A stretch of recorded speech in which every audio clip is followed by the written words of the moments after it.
Gate 49, Revolution. Listen to the subtitle of this gate because it's highly, highly interesting. Ideally, it starts. Ideally, the transformation of forms. Ideally, the transformation of forms based on higher principles and not simply for power. I mean, you know, every revolution is based on some ideally.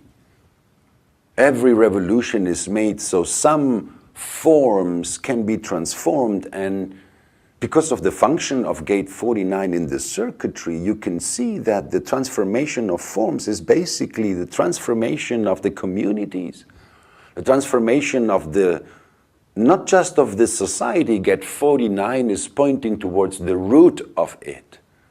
So, you know, you think of the French Revolution or any other kind of revolution, you know, you can see it was always,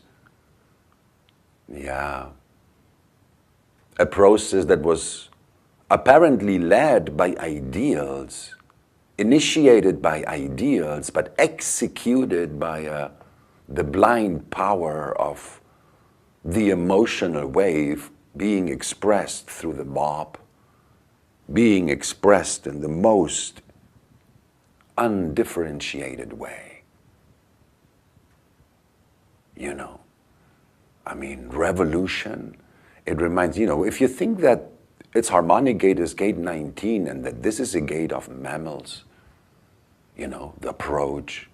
It reminds me in those westerns where there were those, you know, the herds of buffaloes peacefully, you know, in the field, and someone wanted to provoke, I don't know the English name for that, but basically, you know, that all the buffaloes run wild in order to destroy whatever.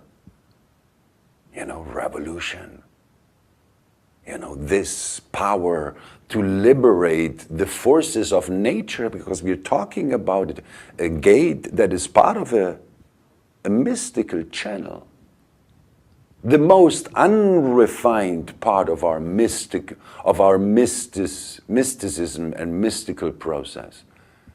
And perhaps because of the same reason, the purest part of it, deeply, deeply connected to our own animal roots and our yearning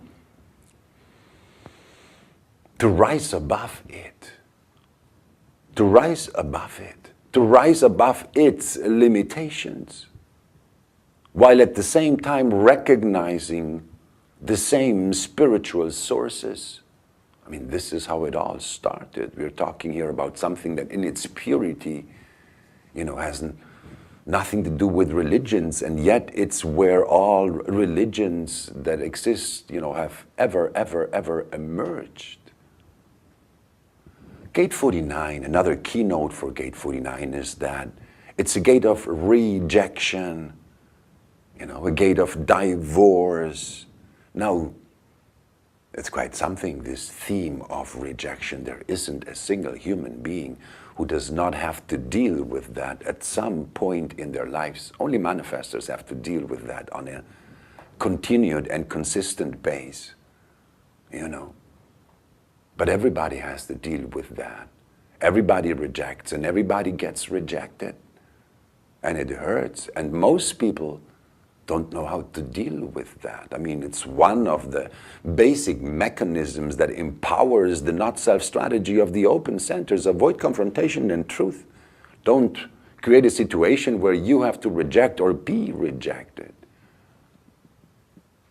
And see, as if rejection was something that's bad, and it's not. It's not. We just don't know how to reject correctly. We don't realize that we reject what we don't understand.